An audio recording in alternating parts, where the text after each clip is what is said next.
Hello friends, welcome back to my channel. কেমন আছো তোমরা? আশা করব অনেক ভালো আছো। আমরাও কিন্তু অনেক ভালো আছি। আজ রিম্পা চন্দনার রান্নাঘরে কিন্তু আবারও চলে এসেছি তোমাদের সঙ্গে। নতুন একটি দিন, নতুন একটি রেসিপি নিয়ে আবারও হাজির হয়েছি। তো বন্ধুরা, আজকে কিন্তু নিয়ে এসেছি বাংলার ঐতিহ্যবাহী রেসিপি চাল কুমড়োর মোরব্বা। নামটা শুনলে একটু অবাক হবেন। আর এই রেসিপিটা কিন্তু আজকেই কিন্তু আমরা বাড়িতে তৈরি করব। কিভাবে আমরা চাল কুমড়োর মোরব্বা বানাবো। তো বাংলার কিন্তু এটা একটি ঐতিহ্যবাহী হলো চাল কুমড়োর মোরব্বা। আর সাধারণত কারখানায় কিন্তু এটা তৈরি হয়। আর এটাকেই কিন্তু আমরা বাড়িতে কিন্তু তৈরি করব পুরো দোকানের মতো। মোরব্বা কিন্তু ছোটোবেলায় আমরা অনেক খেয়েছি। আর কেকের মাঝখানে কিন্তু এই মোরব্বাটা দেওয়া হতো, আর খেতে কিন্তু বেশ ভালো লাগতো। ছোটোবেলায় কিন্তু আমরা এই মোরব্বা অনেক খেয়েছি। আর সাধারণত এটা কিন্তু মেলাতে পাওয়া যায়। মেলাতে কিন্তু এটা জিলাপি মিষ্টির দোকানেই কিন্তু পাওয়া যায়। খেতে দুর্দান্ত লাগতো ছোটোবেলায়, আর এখনও কিন্তু খুবই ভালো লাগে। তার জন্যই কিন্তু আমরা বাড়িতে বানিয়ে ফেললাম। চলো মোরব্বাটা বানানোই যাক। তো ফার্স্টে আমরা একটি চাল কুমড়ো নিয়েছি, বয়স্ক যেটাকে বলে, পেকে গেলে যেরকম হয়ে যায়, চাল কুমড়ো নিয়েছি। চাল কুমড়োটাকে আমরা অর্ধেক করে কেটে নিয়েছি, খোসাটাকে মোটা করে কেটে নিয়েছি। আর এবার ভেতরের যে দানাগুলো থাকে ওটাকে কিন্তু আমরা ফেলে দেব। আর 4 টুকরো মতন করে আমরা এখানে কেটে নিয়েছি। পিস পিস করে কাটা হয়ে গেছে। এবার আমরা অল্প খাওয়ার চুন দিয়ে কিন্তু 4 থেকে 5 ঘন্টা আমরা চুন জলে কিন্তু ভিজিয়ে রাখবো। তো 4 থেকে 5 ঘন্টা আমরা ভিজিয়ে রাখবো। 4 থেকে 5 ঘন্টা বাদে এটাকে আমরা পরিষ্কার করে কিন্তু ধুয়ে নেব। তো খুব ভালো করে আমরা ধুয়ে নেব, যেহেতু খাওয়ার চুন দিয়ে আমরা ভিজিয়ে রেখেছিলাম। তো ভালো করে ধুয়ে এবার কিন্তু আমরা একটি কড়াইতে জলটাকে ভালো করে একটু নিংড়ে আমরা কিন্তু কড়াইতে দিয়ে দেব চাল কুমড়োগুলিকে। আর চাল কুমড়োগুলিকে আমরা পিস পিস করে কেটেছি। আর এটা যাতে খুব ভালোভাবে সেদ্ধ হয়ে যায়, ভেতরে যাতে খুব ভালোভাবে এই মিষ্টিটা ঢুকে যায়, এর জন্য আমরা এটাকে একটু ছিদ্র করে নেব। তো এখানে আমরা কাঁটা চামচ দিয়ে কিন্তু খুব ভালো করে ছিদ্র করে নিচ্ছি।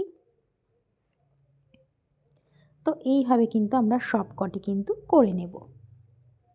তো করা হয়ে গেছে। এবার আমরা কড়াইতে অল্প জল দিয়ে 5 মিনিট কিন্তু আমরা সেদ্ধ করে নেব। তো গ্যাসটাকে কিন্তু আমরা অন করে দিয়েছি। এবার আমরা খুব ভালো করে 5 মিনিট সেদ্ধ করে নেব।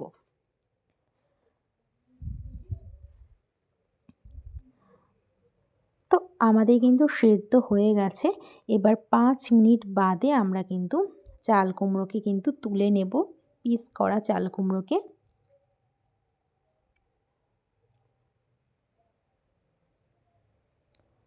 তো জল ঝরিয়ে আমরা কিন্তু একটি পাত্রে কিন্তু তুলে নিয়েছি।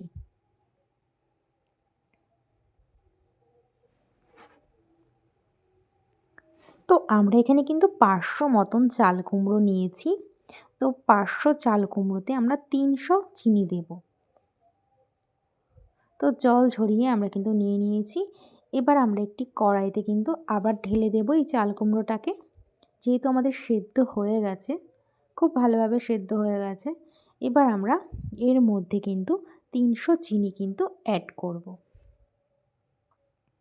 আর এর মধ্যে না জল আছে, জলটাকে ভালো করে চিপে নিতে হবে যাতে কোনো রকম জল না থাকে। তো এর মধ্যে এবার 300 চিনি আমরা অ্যাড করব। এবার ভালো করে আমরা একটু মাখিয়ে নেব চামচ দিয়ে। তো খুব ভালো করে কিন্তু মাখিয়ে নিতে হবে চিনির সঙ্গে। এবার গ্যাসটাকে কিন্তু আমরা অন করব। গ্যাসটাকে অন করে কিন্তু আমরা 10 মিনিট কিন্তু ভালো করে কিন্তু পাক দিয়ে নেব। তো আমরা 10 মিনিট কিন্তু খুব ভালো করে এটাকে পাক দিয়ে নেব। দেখবেন চিনিটা কিন্তু গলে যাবে।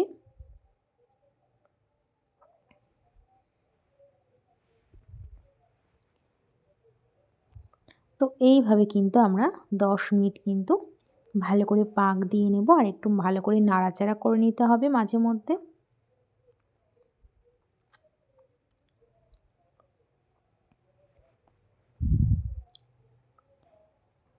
তো খুব ভালো করে একটু আমরা নাড়াচাড়া করে নিয়েছি। তো 10 মিনিট খুব ভালো করে পাক দিয়ে নেব। আর দেখবেন যে চিনিটা আঠালো ভাব হচ্ছে কিনা। তো তো চিনিটা কিন্তু আঠালো ভাব হয়ে গেলে কিন্তু নামিয়ে ফেলতে হবে। তো আমাদের কিন্তু চিনিটা কিন্তু আঠালো ভাব হয়ে গেছে।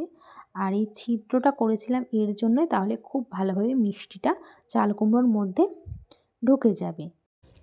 এবার কিন্তু আমরা কিন্তু এটাকে কিন্তু একদিন কিন্তু রোদে ভালো করে শুকিয়ে নেব। তো আমাদের তো হয়ে গেছে। এবার এটাকে আমরা কিন্তু একদিনের জন্য ভালো করে রোদে শুকিয়ে দিলেই কিন্তু তৈরি হয়ে যাবে মোরব্বা। তো দেখুন রোদে রাখার পর কত সুন্দর হয়ে গেছে। দেখুন বাইরেটা যেরকম শক্ত হয়েছে আর ভেতরটা কিন্তু একদম দেখুন রসে ভরা, কতটা সুন্দর হয়েছে। তো বাইরেটা দেখতে কিন্তু একদম শক্ত টাইপের হয়েছে। চাল কুমড়োর মোরব্বা কতটা সুন্দর হয়েছে, ভেতরটা রসালো, বাইরেটা শক্ত। বাড়িতেই কিন্তু বানিয়ে নিলাম ঐতিহ্যবাহী মোরব্বার রেসিপি। এই রেসিপিটা কিন্তু খুবই সুন্দর একটি রেসিপি, খেতে যেরকম ভালো লাগে, আর এটা কিন্তু কেকের মধ্যে দেওয়া হয়, আমার তো খুবই ভালো লাগে। তো বন্ধুরা, কেমন লাগলো আজকে এই মোরব্বার রেসিপিটা? আজকে এই রেসিপিটা যদি ভালো লেগে থাকে অবশ্যই একটি কমেন্ট করে জানিও, আর তোমরাও কিন্তু বাড়িতে একবার ট্রাই করতে পারো। খুবই সিম্পল পদ্ধতিতে কিন্তু আমরা বাড়িতে এই মোরব্বাটি বানিয়ে নিলাম।